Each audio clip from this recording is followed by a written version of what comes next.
అయితే సార్ ఒక మాట, ఈ క్యాన్సర్ని మరింతగా పెంచే కండిషన్స్లో is stress one of them, diabetes, hypertension are they one of them? అంటే chronic diseases, non community disease like diabetes కానివ్వండి, కార్డియాక్ కానీ, ఇవన్నీ కూడా in one or other way impact. అంటే వాటి వల్లనే ఇది వస్తుందని నేను చెప్పలేను. ఇప్పుడు stress is also one of the carcinogen.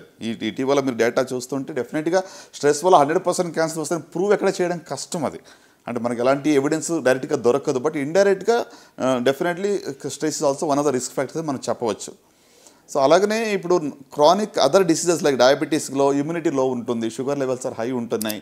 So uncontrolled diabetes also risk factor అండి. దీంట్లో కూడా కొన్ని క్యాన్సర్స్ ఎక్కువ కనబడుతుంటాయి. చాలామంది when I talk to alternate healers ఉంటారు కదా sir, healers alternative medicine practice చేసేవాళ్ళు, వాళ్ళందరూ ఏమంటారంటే any form of suppression of emotions leads to cancer. In fact అది ఒక classic presentation of some kind of ఇది ఒక సప్రెషన్ ద్వారా వచ్చిన ఇది అని.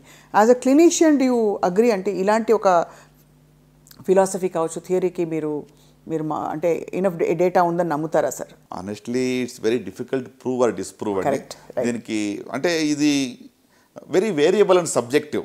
ఎమోషన్స్ కూడా సబ్జెక్టివిటీ చాలా ఉంటుంది. ప్లస్ దీనికి సైంటిఫికలీ ఎవిడెన్స్ గ్యాదర్ చేయాలంటే it's very beyond. It just a way of one of the hypothesis or way of looking at it అంతే.